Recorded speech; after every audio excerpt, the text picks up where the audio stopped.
this is your first night at Fight Club, you have to fight.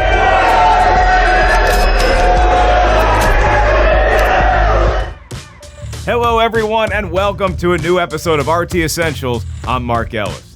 Hollywood has proven that it's capable of adapting pretty much anything into a movie these days. Comic books, podcasts, poems, video games, you get it. But it pretty much all started with adapting one thing in particular: books. Book adaptations are responsible for some of the most popular, influential, and transformative films of all time. Sure, not every great book makes a great movie, but a lot of times it does, especially with the right director, writer, and actors behind it. So let's break down 10 of those films that came from popular books and went on to become important flicks in their own right. This is our list of the best book adaptations ever.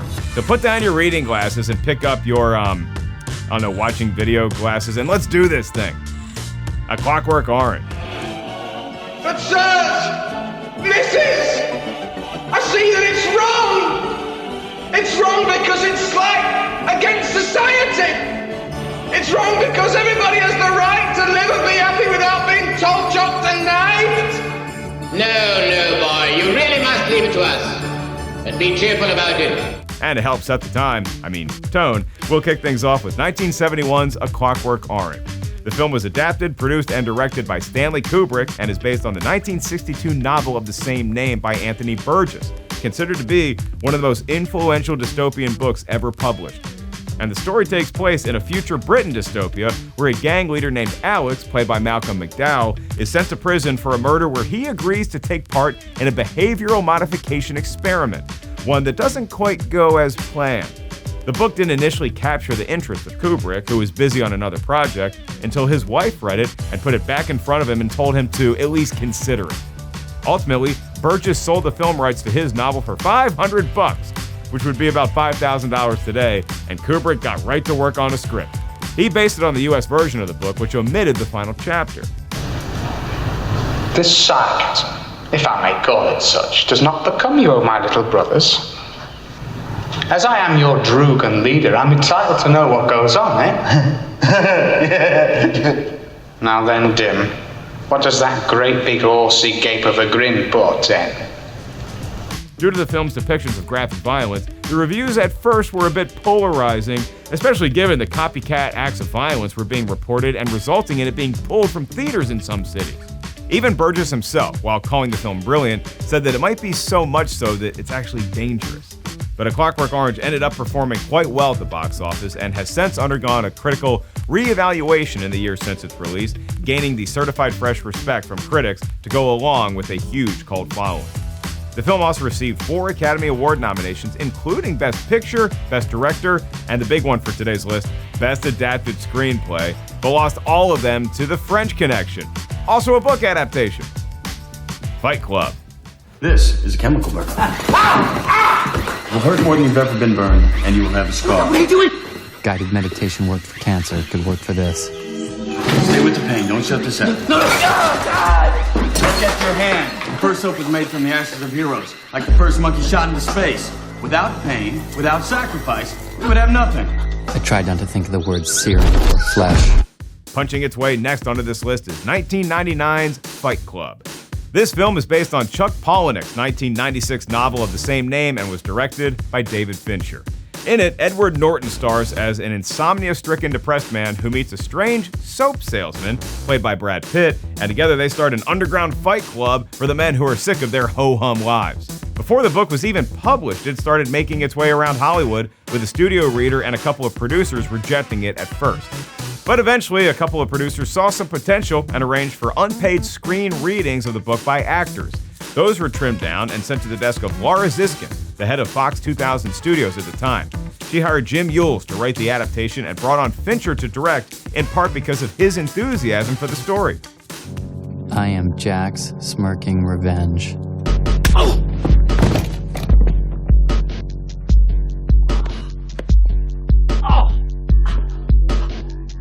What the hell are you doing?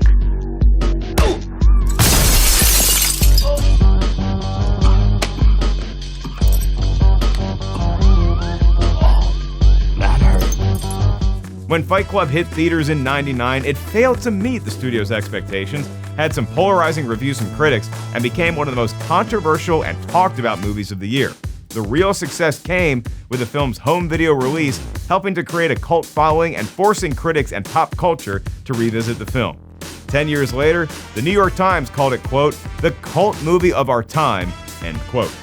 Author Palahniuk was happy with the adaptation and appreciated the streamlining of the plot, so much that he even called the film an improvement on his novel.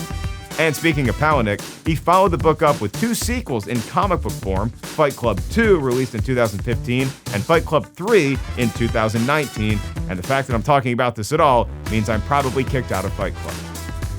The Godfather. Don Corleone, give me justice. But you don't ask with respect. You don't offer friendship. You don't even think to call me Godfather. Instead, you come into my house on the day my daughter's to be married and you ask me to do murder. Money. Agreeing to a favor and appearing next on this list is 1972's The Godfather.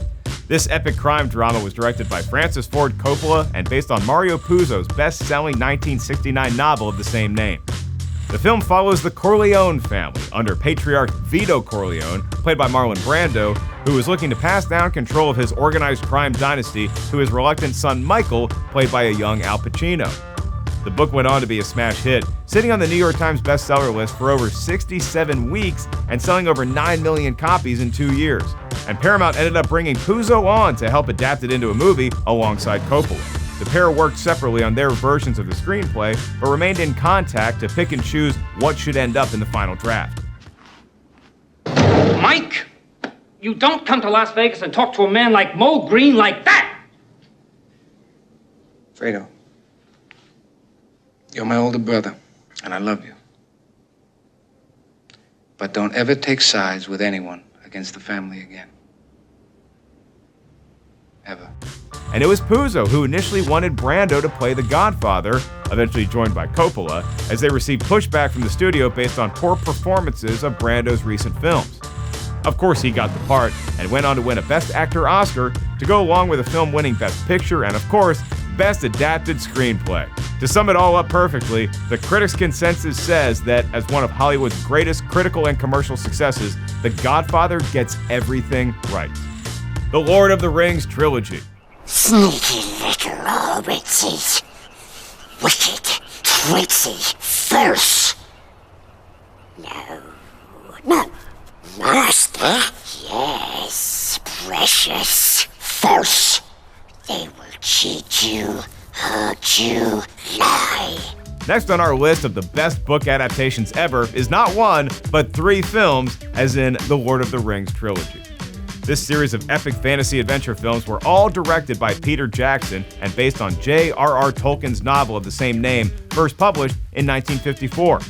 Not only that, but filming took place for all 3 films at the same time across New Zealand in one of the most ambitious projects ever that cost around $281 million in total. The story is set in the fictional world of Middle-earth, with the films following a hobbit named Frodo Baggins, played by Elijah Wood, as he embarks on a quest to destroy something called the One Ring, in turn destroying its maker, the Dark Lord Sauron. The book was actually published in 3 volumes over the course of a year in 1954 and 55 for economic reasons. It went on to become one of the best-selling novels ever written, with over 150 million copies sold, and has been translated into at least 38 languages while launching a full-blown franchise. You shall not pass!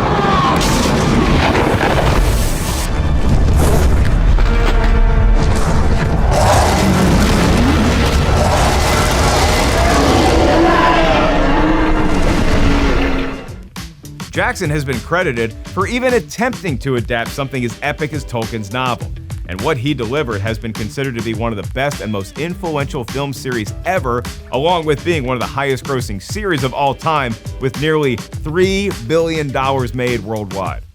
All 3 of the certified fresh films, The Fellowship of the Ring, The Two Towers, and The Return of the King, have been praised for their innovative special effects, acting, music, and more. And the series won 17 Oscars out of 30 nominations, That includes 2 nominations and 1 win for Best Adapted Screenplay, which came for Return of the King in 2003 as part of an 11 for 11 Oscar sweep that year. Wow. Sense and Sensibility. Did he tell you that he loved you? Yes. No. Never absolutely. It was every day implied but never declared. Sometimes I thought it had been, but it never was. He has broken no vow. He has. He's broken faith with all of us. He made us all believe he loved you. And because a list like this would be incomplete without Jane Austen, next up is 1995's Sense and Sensibility. The film was directed by Ang Lee and is based on Austen's 1811 novel of the same name. It was adapted into a screenplay by Emma Thompson, who also stars in the film as Eleanor, one of the Dashwood sisters who are forced to seek financial security for their family through marriage after the death of their father. The novel's been in constant publication since 1811 and has been illustrated, quoted, condensed, and adapted for stage, movies, and television. That includes twice before this film in a 1971 TV series and again in a 1981 series. Emma Thompson, who is a first-time screenwriter, worked on the script over the course of 5 years, both during and between filming other projects, and her first draft was more than 300 handwritten pages long. She went on to earn the Academy Award for Best Adapted Screenplay for this film, becoming the first person to win Oscars for both screenwriting and acting. She won Best Actress for 1993's Howard's End. Thompson also picked up Best Screenplay awards from the Golden Globes, LA Film Critics Association, and Writers Guild of America. Her Oscar win was the only victory out of 7 nominations in total, which also included Best Picture, Best Supporting Actress for Kate Winslet, and Best Actress for Thompson, who, funny enough, was only 35 years old at the time and only agreed to play the role of Eleanor after it was decided to change the character's age from 19 to 27. I've come here with no expectations, only to profess, now that I am at liberty to do so, that my heart is and always will be yours.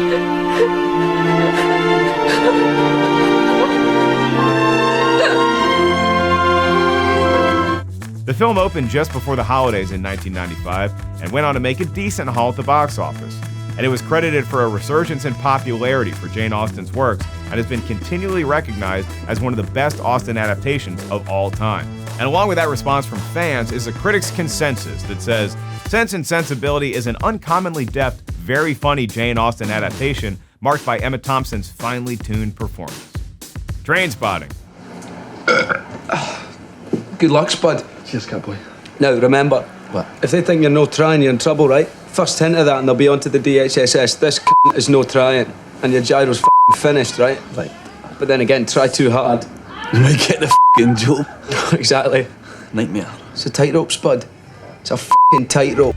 And after relating to your senses and sensibilities, we'll appeal to something else altogether with 1996's Trainspotting. This British black dramedy was directed by Danny Boyle and is based on the 1993 novel of the same name by Irvine Welsh. With an ensemble cast that includes Ewan McGregor, Johnny Lee Miller, and Kelly MacDonald in her acting debut, the film follows the lives of a group of heroin addicts in a rundown part of Edinburgh, Scotland. Renton, played by McGregor, is looking to escape the scene despite pressures from friends and the appeal of drugs. This marked the first novel for the Scottish writer Welsh, and it's since developed a cult following in its own right. He followed it with a sequel called Porno in 2002 and a prequel called Skag Boys in 2012. Boyle has described Welsh's book as genuinely a masterpiece, and he sealed the deal to acquire the rights by writing the author a kindly worded letter. If all you kids out there aren't sure what a letter is, ask your parents. It was there before Yelp. Some people hate the English, I don't. They're just wankers. We, on the other hand, are colonised by wankers. Can't even find a decent culture to be colonised by. We're ruled by a feet a**holes. It's a shit state of affairs to be in, Tommy, and all the fresh air in the world won't make any f***ing difference. Boyle brought on John Hodge to write the screenplay, and the film ended up being a big hit, developing a cult following with fans and being considered by critics as one of the best films of the 1990s. Trainspotting was nominated for 2 BAFTA awards, including Best British Film, and won one for Best Adapted Screenplay. An award Hodge was also nominated for at the Academy Awards, but lost out to Billy Bob Thornton's Sling Blade. And no, I'm not about to do my Sling Blade impression. You gotta pay to see that. The movie was screened out of competition at the Cannes Film Festival due to its subject matter, but went on to become one of the highest-grossing films of the year for a limited release and the fourth highest-grossing British film ever at the time. A sequel, called T2 Trainspotting, and with Boyle and the main cast returning, was released in 2017 and is loosely based on Welsh's sequel book Porno. Schindler's List. You're not buying them. You're buying them, you're paying it for each of these names. If you were still working for me, I'd expect you to talk me out of it. It's costing me a fortune. Finish the page and leave one space at the bottom. Also among this group of the best book adaptations ever is the 1993 film Schindler's List. It was directed and produced by Steven Spielberg and is based on the 1982 non-fiction novel by Australian novelist Thomas Keneally called Schindler's Ark. The film tells the story of Oskar Schindler, a German industrialist who, as a member of the Nazi Party, ended up saving more than 1,000 mostly Polish Jewish refugees from the Holocaust by employing them in his factories during World War II. Keneally's novel won a Booker Prize Literary Award and the LA Times Book Prize for Fiction in 1983. And despite him writing a number of well-received books over the years, the popularity of this film adaptation has made this book his signature work. One of the survivors, named Poldek Pfefferberg, had made it his mission in life to tell the story of the man who saved him, and even tried producing a biopic of Schindler back in 1963 with MGM, but couldn't get it off the ground. Fast forward a couple decades to Keneally's book release in '82, which would eventually garner the interest of Spielberg after a studio exec sent him a review of Schindler's Ark. You have no idea. If I just... There will be generations because of what you did. I didn't do enough. You did so much. The director wasn't sure if he was ready to make a Holocaust film and tried passing it along to other directors before eventually deciding to do it. Steven Zaillian wrote the screenplay, and Spielberg shot the film in black and white over a 90-day stretch in Poland, approaching it as more of a documentary than a feature in many ways. The final product is what many critics consider to be one of the greatest films ever made. It earned $322 million on a $22 million budget, that math is easy, and was nominated for 12 Academy Awards, winning 7, including Best Picture, Best Director, Best Original Score, and, you know it's coming, Best Adapted Screenplay. Little Women. I have been second to Joe my whole life in everything. And I will not be the person you settle for just because you cannot have her. I won't do it. I won't, not when I've spent my entire life loving you. Next on this list is a film that has made a big impact, and that's 2019's Little Women.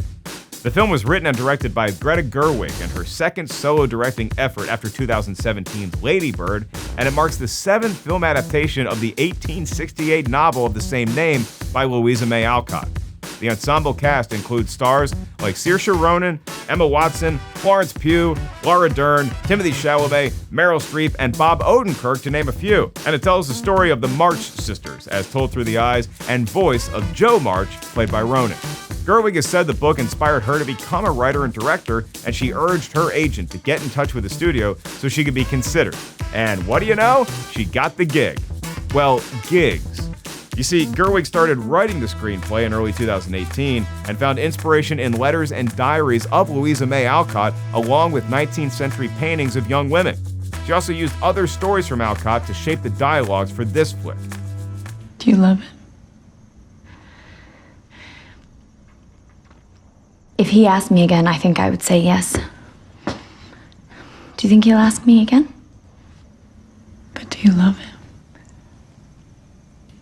I care more to be loved. I want to be loved. That is not the same as loving. But, and most likely what helped her land the job, was the slight addition Gerwig made to the script, imagining that Jo March is actually the author of the novel Little Women.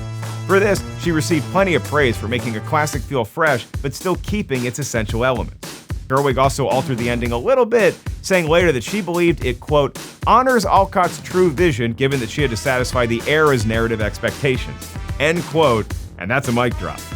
Among the film's 6 Oscar nominations was Best Adapted Screenplay for Gerwig, along with Best Picture, and taking home 1 statue for Best Costume Design. And when it comes to the adaptation, the consensus from critics says that with a stellar cast and a smart, sensitive retelling of its classic source material, Greta Gerwig's Little Women proves some stories truly are timeless. To Kill a Mockingbird. In our courts, all men are created equal. I'm no idealist to believe firmly in the integrity of our courts and of our jury system. That's no ideal to me. That is a living, working reality. Next on this list is the 1962 drama To Kill a Mockingbird. The film is directed by Robert Mulligan and comes from Harper Lee's 1960 Pulitzer Prize-winning novel of the same name.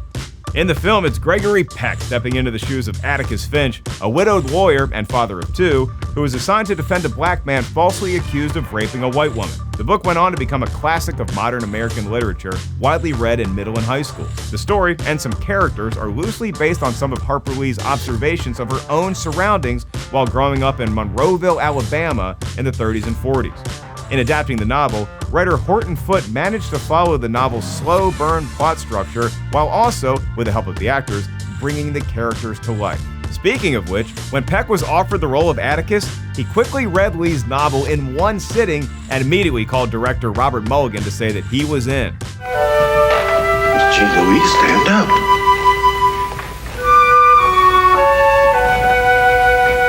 Your father's passing.